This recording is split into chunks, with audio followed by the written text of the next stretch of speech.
Bonjour, bonjour, bonjour. Bienvenue sur la chaîne Investi justement, Investi Precisely. Alors, nous sommes ici aujourd'hui, ce matin, avec une personne remarquable dans la communauté, une personne qui a déjà laissé son empreinte dans la grande communauté des bâtisseurs et aujourd'hui nous vient avec un livre, Vaincre malgré l'adversité, avancer malgré la douleur. J'ai trouvé que c'était un titre très évocateur, impressionnant et qui pourrait vraiment être un bon outil pour tous ceux-là, non simplement qui veulent investir justement et qui veulent aussi réussir. Investir, ce n'est pas simplement déposer son argent quelque part, c'est aussi investir son temps, son énergie, toutes les ressources dont on dispose. Donc, je reçois ce matin Madame Agnès Rosaline qui vient nous parler de son livre. Bonjour Agnès, comment vous allez ce matin? Je vais très bien, Émilie. Et toi, comment tu vas? Ça va très bien, Parfait. super bien. Je suis très content de te recevoir sur la chaîne Investir, justement Invest Precisely. Et là, tu viens ce matin de nous parler de ton tout dernier bébé. Voilà, Vaincre malgré l'adversité. C'est un titre évocateur.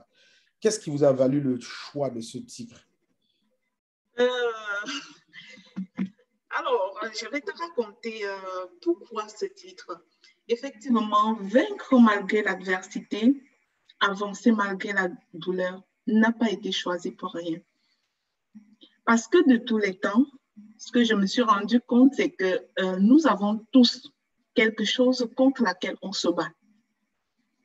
Que ce soit des blessures personnelles plus profondes dans notre âme, comme par exemple le sentiment d'être trahi, d'être rejeté, d'être humilié, d'être abandonné, de vivre des injustices, ou alors que ce soit juste des échecs factuels sur les choses que nous entreprenons. Dans la vie de l'entrepreneur notamment, il y a beaucoup d'échecs. Mais ce que la majorité des personnes, autant pour moi, voient, c'est le bout de l'iceberg. C'est le petit bout brillant qui est le succès. Tout à fait. Mais on ignore toute la masse de l'iceberg qui est plongée, qui est immergée et qui représente la somme des difficultés par lesquelles on traverse et même des échecs qu'on accumule. Et c'est cette somme de difficultés qu'on appelle adversité. Excellent. Parce que oui, l'adversité, c'est une difficulté, mais c'est de la difficulté, mais ce n'est pas une difficulté singulière. C'est une succession de difficultés. Alors, voilà pourquoi j'ai choisi ce titre. Alors, tout le monde connaît des histoires comme ça dans sa vie, mais ça ne veut pas dire que la vie va s'arrêter. On peut vaincre l'adversité et s'offrir la vie qu'on veut réellement vivre. C'est fantastique. À vous écouter parler, j'ai le goût de vous poser la question de savoir si ce magnifique livre est teinté de votre propre expérience dans la vie. Parce qu'il faut vraiment être inspiré. D'où vous êtes venu l'inspiration? Parfait. Ça, c'est une très bonne question.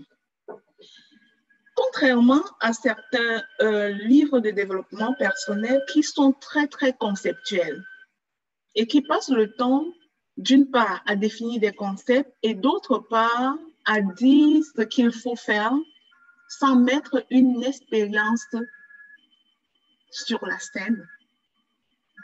Vaincre malgré l'adversité enseigne à travers une expérience de vie réelle qui apportera en même temps tous les concepts dont on a besoin, que ce soit la non-victimisation, que ce soit la détermination, la résilience, l'autodiscipline, et j'en passe.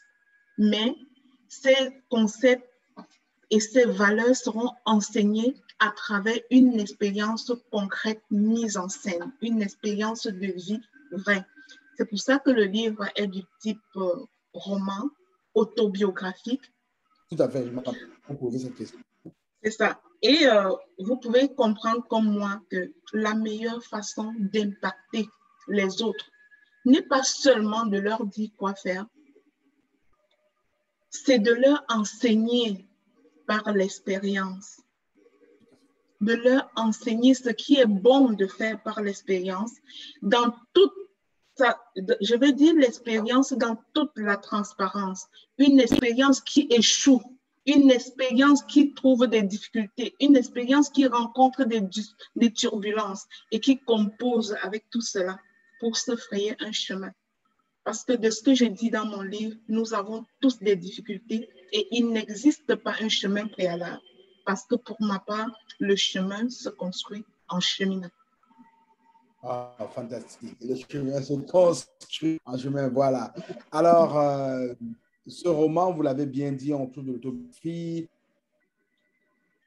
assez particulier, assez évocateur, propre aussi pour pouvoir aider les gens dans le développement personnel, parce que les gens dans le monde du développement personnel aiment vraiment voir, ils aiment aller avec des exemples palpables. Alors, Exactement. ce livre de 246 pages vous a permis de fleurer un peu tous les domaines, en fait, tous les concepts liés à l'adversité et comment se défaire de cette adversité pour réussir. Comment divisez-vous ce livre-là? Pour quelqu'un qui ne l'a pas lu, comment il est organisé? Ouais, ce livre est structuré de manière à entraîner. Il est entraînant à la lecture, il est engageant parce qu'en lisant juste l'introduction, on a hâte de savoir qu'est-ce qui arrivera dans le chapitre 1. En allant dans le chapitre 1, on a hâte de savoir où on va s'en aller dans le chapitre 2. Il est très, très entraînant. Il est structuré ainsi et de façon consciente pour amener son lecteur à découvrir de façon passionnée dans une lecture comment on peut naviguer à travers tous les hauts et les bas du processus de construction de soi pour vraiment challenger tout ce qui nous parvient comme difficulté. Pourquoi? Parce que la vie nous envoie des difficultés. Nous ne pouvons pas contrôler ce que nous recevons comme difficulté, mais toute la question tourne autour de qu'est-ce que j'en fais? Qu'est-ce que je fais des difficultés qui m'arrivent?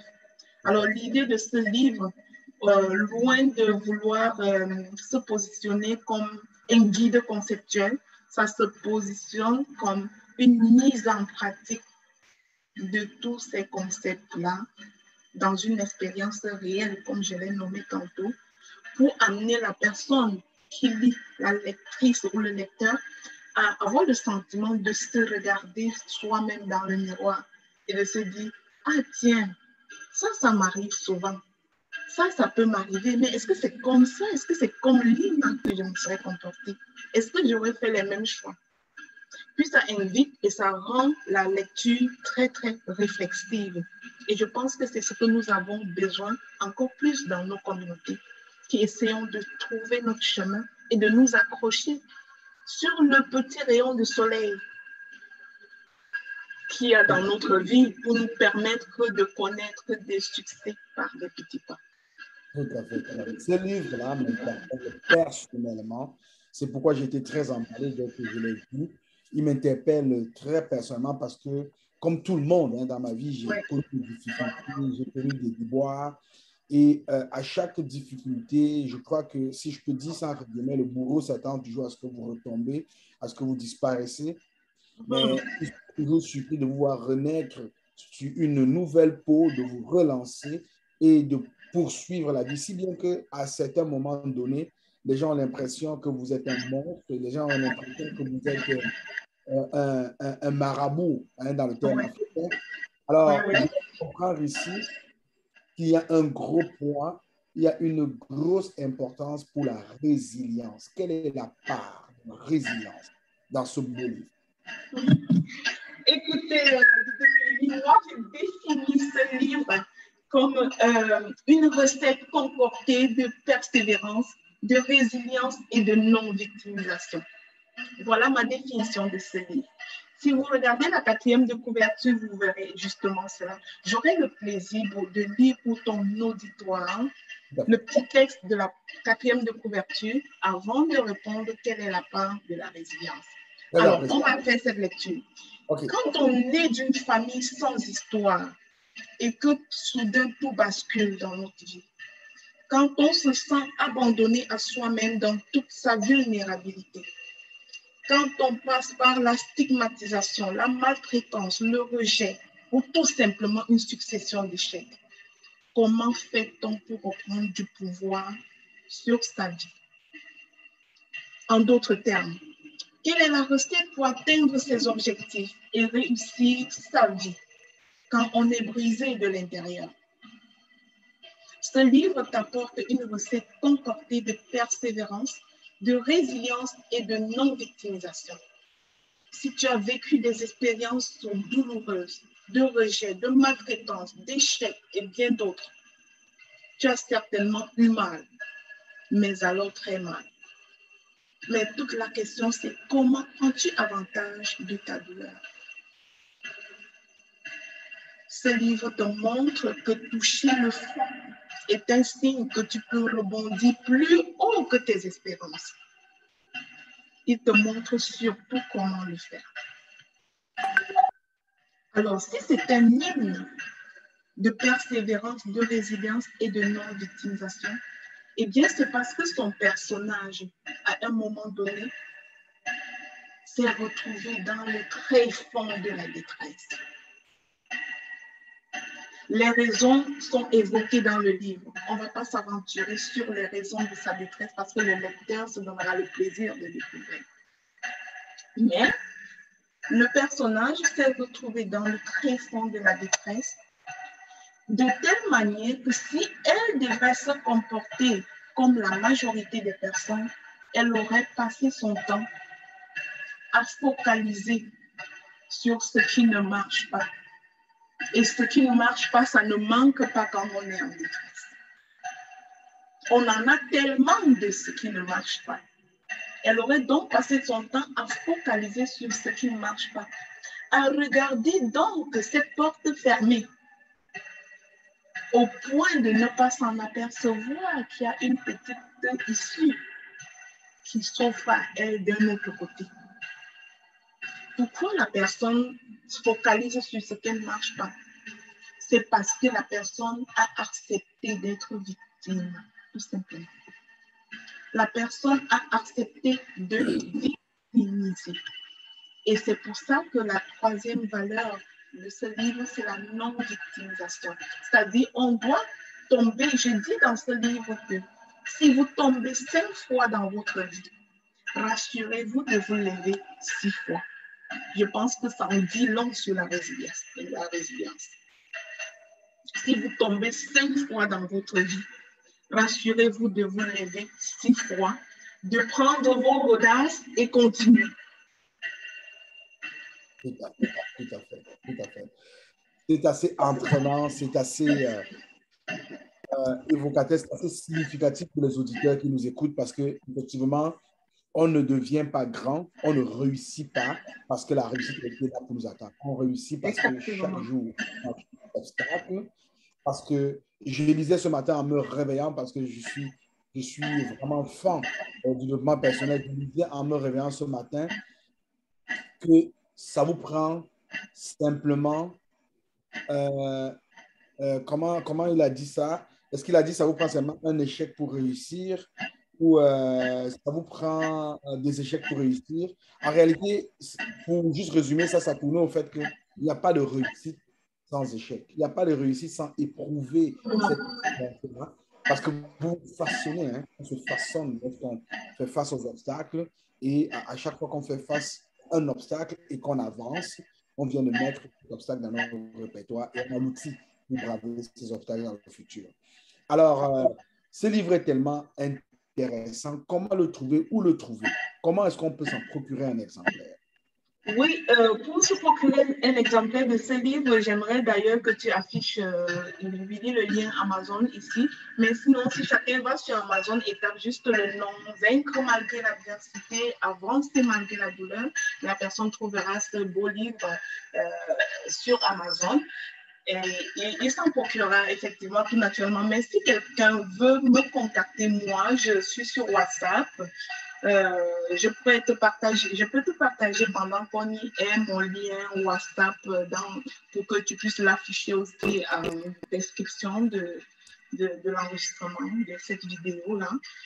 Puis, je vends des copies moi-même en tant qu'auteur. Le livre sera quasiment vendu partout. Je m'apprête à envoyer un stock en Afrique.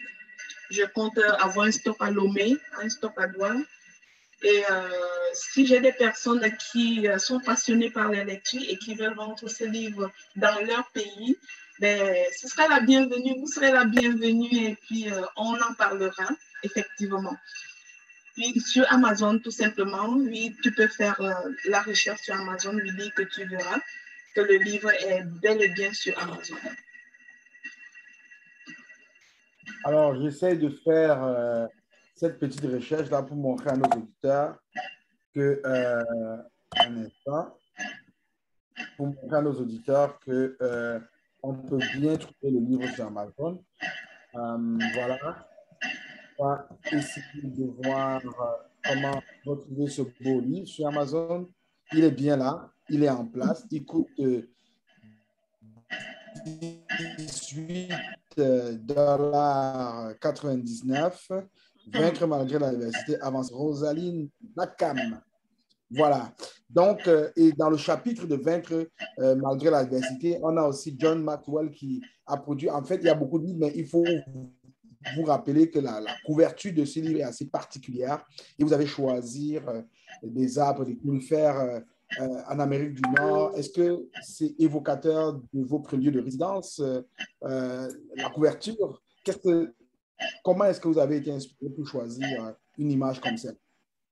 Oui, la couverture m'en dit long. Si je pouvais faire une photo de l'aspect extérieur de mon logement, de ma maison, ici au Canada, vous verrez que l'aspect extérieur de ma maison ressemble à ça. Et si je m'en allais au Cameroun où je suis née, pour filmer l'aspect extérieur de la maison où je suis née, vous trouverez aussi que la maison est au milieu des arbres comme ça. Et ma maison au Canada est dans une impasse. Et dans l'impasse, c'est vraiment comme boisé, en nature. C'est exactement ça. Et pour moi, c'est pas juste ça, c'est avec l'aurore, la descente de l'aurore, la nuit matinale, c'est comme un signe de renaissance, un signe d'espoir. Parce que quand je regarde l'arbre me parle. Je regarde l'humain d'ailleurs comme un arbre. Et je vois comme un arbre et je vois que l'humain, tout comme l'arbre, a dans ses racines beaucoup de croyances. Beaucoup de croyances qui orientent et qui impactent sa façon de voir la vie. Nous avons tellement enraciné des choses en bas, au cœur de nos racines, et ça vient influencer ce que nous avons sur notre tronc, qui est notre corps, et la couleur de notre feuillage. Quand il est terne, c'est parce que les blessures et les croyances qui sont dans nos racines ne permettent pas que nous ayons un beau feuillage. Je souhaite que tous ceux qui lisent ce livre finissent par avoir un feuillage aussi vert que le feuillage des arbres qui sont sur cette couverture. Parce que lui, quand nous on a des croyances limitantes, quand on a des croyances profondes, genre avoir l'argent c'est mauvais, genre je ne suis pas acceptée, genre je ne suis pas aimée, j'ai été trahie, on m'a dit que je ne vaux rien et j'ai accepté que je ne vaux rien. Si on a ces croyances-là, notre feuillage est terne.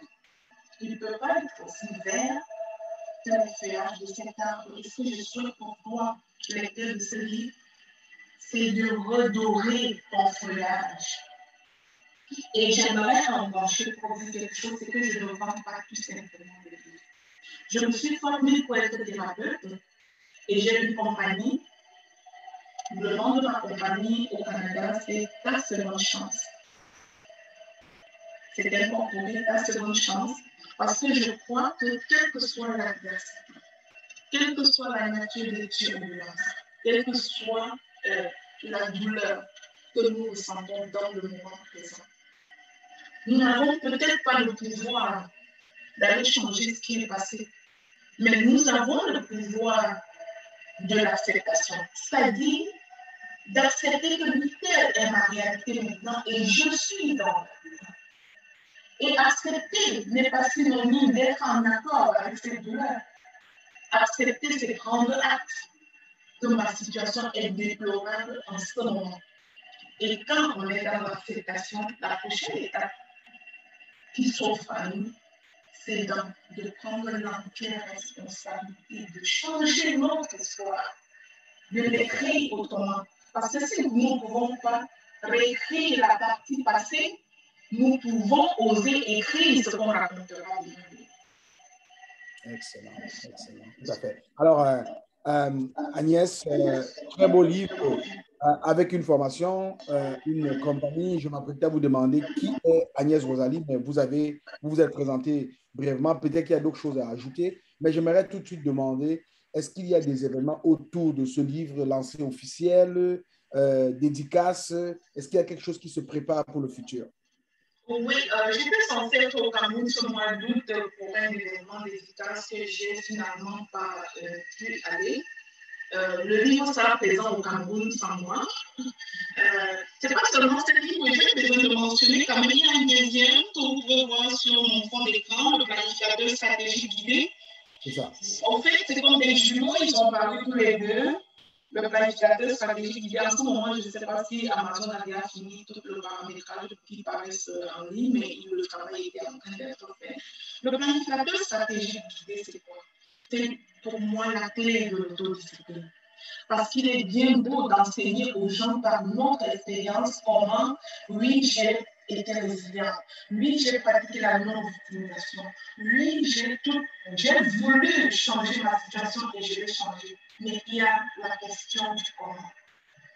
Mais quand tu étais réalisant, résilient, quand tu étais persévérant, comment tu as fait ça? Parce que nous savons combien il est facile de prendre les décisions du 1er janvier, par exemple, puis que d'ici le 5 janvier, on n'a plus.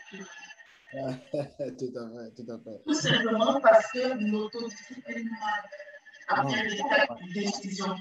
Mais la transformation de notre situation ne se fera pas avec des vœux. Ça se fait avec des actions. C'est pour ça que j'ai créé l'outil planificateur stratégique du livre qui se veut un outil d'ancrage des automatismes de l'autodiscipline.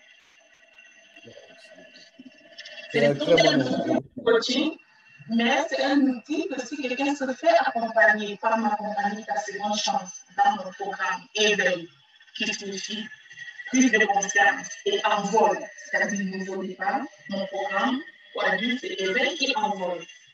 C'est-à-dire on prend conscience de ce que nous avons, de ce qui bloque chez nous, et on décide de prendre son envol, un nouveau départ. Mais j'ai un outil, le planificateur stratégique.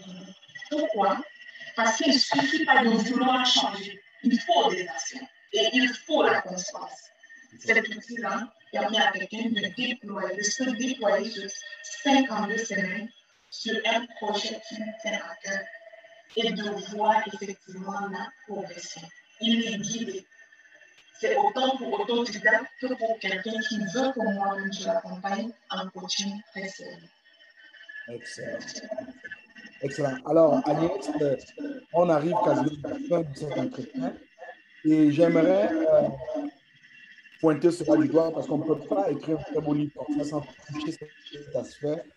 Beaucoup de gens en Afrique, en Occident, dans le monde entier, sont coincés sur différents plans et particulièrement coincés financièrement. Les gens n'arrivent pas à atteindre, à combler leur fin de mois. Et il y a une nouvelle opportunité qui a fait son apparition dans le monde et qui semble apporter des bons résultats. Il y en a de toutes les façons, ceux qui sont très, très, très ravis d'avoir été au contact de cette opportunité. Et il y a d'autres qui apprennent encore, il y a d'autres qui déclarent même avoir perdu quelques ressources financières. Il s'agit de la venue dans notre monde d'aujourd'hui, de la crypto-monnaie. Alors, les gens ont besoin de vaincre malgré l'adversité financière qui les retient dans les tréfonds. Qu'est-ce que vous dites par rapport à cette opportunité, à ceux-là qui vont vous lire, à ceux-là qui vous écoutent? Comment est-ce qu'on peut impacter sa vie financière en utilisant la crypto-monnaie et en mettant l'ingrédient vaincre malgré l'adversité? Je ne sais pas pourquoi vous posez cette question si vous avez déjà terminé la lecture de mon livre. Parce que justement, vers la fin de mon livre, quand je nomme les différentes opportunités, les différentes choses par lesquelles comment j'ai pu comporter tout ça pour moi-même, pour que ma situation d'aujourd'hui soit totalement améliorée par rapport à ce qu'elle a été hier. J'ai nommé le cryptoactif en fond partie parce que moi, je me définis comme une entrepreneur. Oui, j'ai fait des choses, j'ai été toujours entrepreneur depuis mon bas âge. J'étais une étudiante qui, à l'université, préparait dans sa cafétéria et photocopiait le cours à midi chez les étudiants qui avaient terminé. Oui. Parce qu'on est tous inscrits dans le même cours en faculté de droit. Prenez les cours, venez manger dans ma café. Pendant que je pousse les cours manger, je photocopie beaucoup et puis le jour de l'examen, on passe l'examen ensemble. Fait que j'avais un pied dans le business, un pied à l'école. J'ai toujours fait des choses comme ça. Alors, il y a beaucoup de petites choses que j'ai fait moi-même pour m'en sortir, pour donner un sens à ma vie, parmi lesquelles, et quand je suis rendue à être investisseur, que j'ai pris des investissements dans des startups, je vais faire une plainte ici pour la start-up Kezang, que je suis investisseur. Je ne nommerai pas toutes les start-up. Il y a MyDental Week aux États-Unis où je suis investisseur. Je suis investisseur dans des jeunes start-up. Je ne cite que les deux là pour l'instant. Je ne peux pas nous mettre à citer toutes. Et j'ai aussi investi dans les crypto-actifs. Mais ce que je vais dire à tout le monde, probablement par rapport aux crypto-actifs, c'est oui, c'est une opportunité alléchante, mais faites attention aux mauvaises décisions. Voilà pourquoi dans mon livre, je mets en avant l'idée de comment devenir investisseur. Pour devenir investisseur, la première chose sur laquelle vous investissez, c'est vous-même. En tant que formation, vous investissez sur vous-même pour vous former avant d'investir en quoi que ce soit, surtout dans des opportunités qui sont totalement nouvelles, avec des technologies totalement nouvelles comme la blockchain. Moi-même, j'y réussis de plus, mais en même temps, pour avoir travaillé dans les finances, dans une autre vie, je pense que chaque personne devait évaluer son niveau de tolérance de risque pour s'embarquer dans quelque opportunité que ce soit. Et la deuxième chose, c'est d'être dans la conscience de l'entière responsabilité. Même si c'est quelqu'un qui vous présente une opportunité, la personne ne fait que vous présenter une opportunité, la personne ne décide pas pour vous. Un coup que vous avez décidé en âme et conscience, peut-être parce que vous savez que vous êtes déjà formé et que vous vous lancez, soyez prêts à en assumer l'entière responsabilité jusqu'à la dernière minute. Et autre chose qu'il faut savoir, c'est que, parlant du risque, on dit vulgairement qui ne risque rien n'a rien. Mais moi, je dis aussi, qui ne se permet pas d'échouer, ne se permet pas non plus de réussir. Voilà. Oh là là, vous êtes bourré de sagesse, bourré d'intelligence. Vous touchez les problèmes de la vie, les problèmes de société. Alors, est-ce que le fait de s'intéresser aux problèmes de société peut trahir un peu votre profession, une profession, parce qu'on vous connaît aux multiples casquettes dans la finance. Alors, qui est donc Agnès Rosaline? Pourquoi elle s'intéresse aux problèmes de société? Est-ce qu'il y a un lien avec la nouvelle personne que vous êtes devenue? Je m'intéresse aux problèmes de société pour plusieurs raisons. Je vais vous raconter. Étant très jeune, je ne veux pas dévoiler le contenu du livre pour empêcher les gens de le lire. La force des circonstances m'a obligée à être très débrouillarde. D'une part, dès que ça a créé pour moi, j'ai eu la chance de connaître ces difficultés-là dans ma jeunesse parce que ça m'a appris à être mature rapidement. Et quand j'ai étudié, que j'étais à l'université, j'avais choisi d'étudier en droit parce que je voulais être avocate et m'engager en défense des droits pour les personnes opprimées et oppressées. Parce que si j'ai une colère, une simple colère dans ma vie, c'est quand je vois les personnes... Ça, ce sont les études de droit au Cameroun, hein? Oui. Alors, j'étais diplômée de droit au Cameroun. Mais aujourd'hui, au Canada, en Amérique du Nord, un instant, s'il vous plaît, je m'excuse. Rendu en Amérique du Nord, j'ai choisi d'aller vers la justice sociale plutôt que vers le droit. Parce que moi, pour ma part, ce que j'ai observé, c'est que le légal n'est pas toujours juste. Le légal n'est pas toujours juste, mais on est soumis au légal. Alors, j'ai voulu quitter le légal pour aller plus vers la justice sociale. Ça m'a fallu d'aller faire des études à l'université d'abord en faculté de sociologie pour connaître les faits sociaux. J'ai une diplôme en sociologie pour avoir une belle vision sur les faits sociaux. Et c'est là où j'ai tiré ma capacité à écrire parce que ceux qui écrivent le plus, c'est les sociologues. Je ne me définis pas comme sociologue parce que je n'ai pas d'études. Okay? Mais j'ai étudié en sociologie et j'ai été diplômée en sociologie.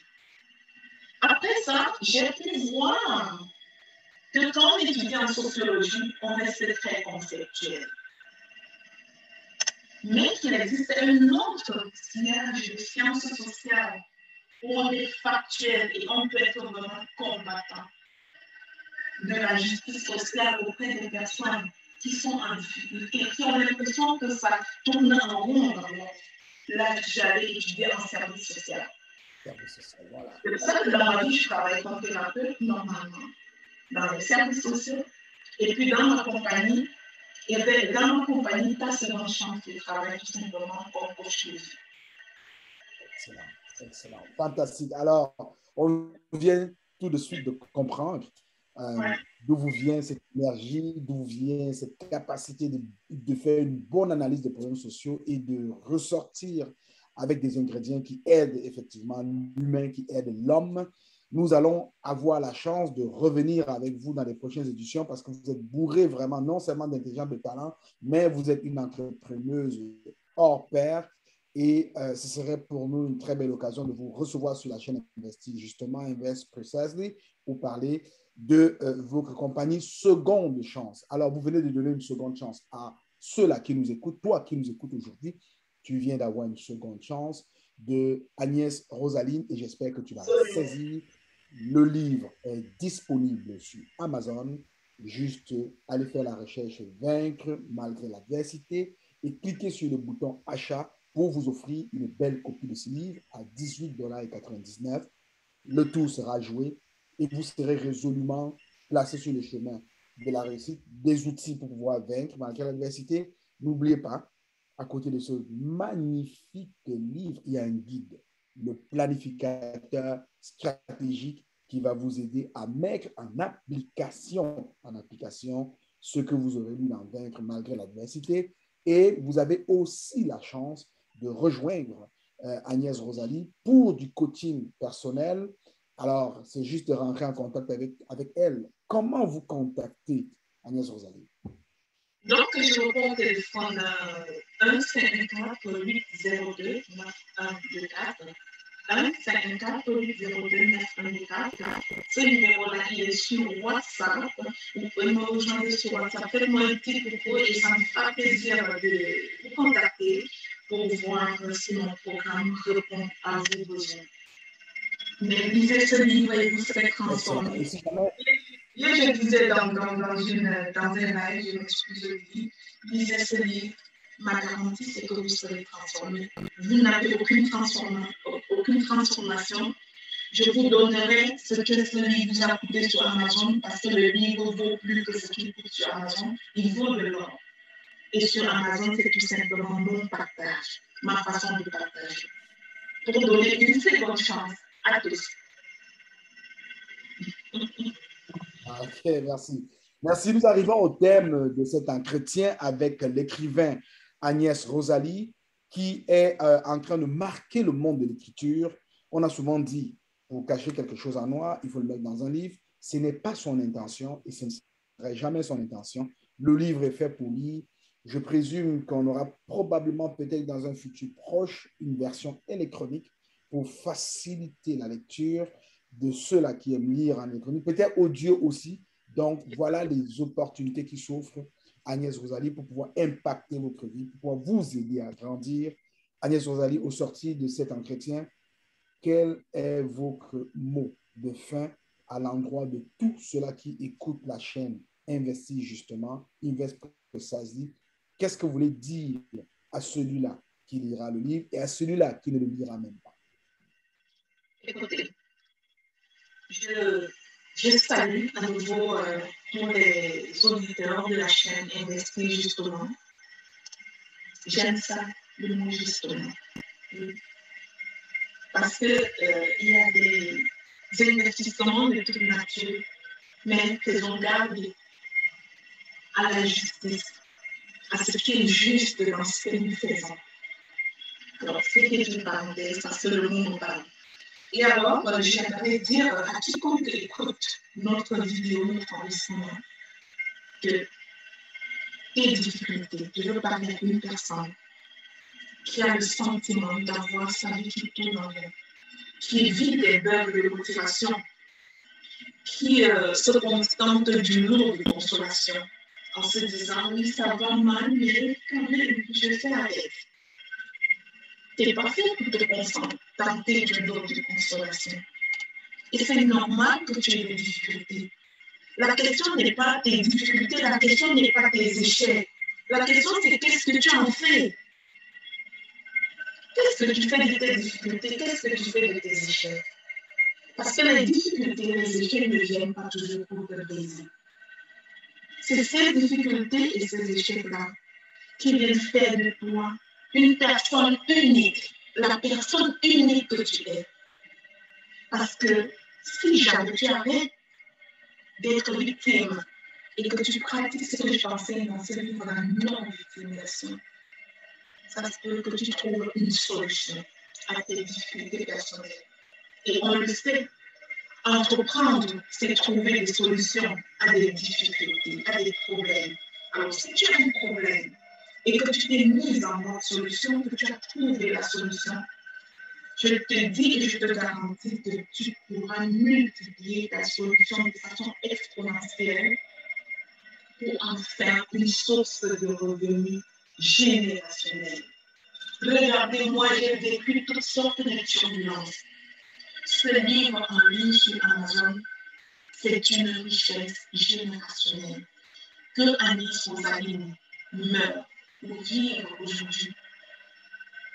Sur les sillons de sa tombe, ceux qui resteront seront encore impactés par ce livre et ces élans auront encore des redevances financières de ce livre. Je peux t'accompagner. N'hésite pas à me contacter, on va regarder la situation. Merci. Merci beaucoup, Agnès Rosalie, pour cet entretien. Alors, il faut dire aux auditeurs qui nous écoutent, dans la vie, il faut être prêt à tout moment. Ce n'est pas quelque chose qui a été planifié. Nous avons eu simplement un décalage dans nos oreilles et on a décidé de le faire. Voyez vous-même la qualité du travail. Je peux vous dire, dans la vie, lorsqu'on est prêt, on peut aller loin.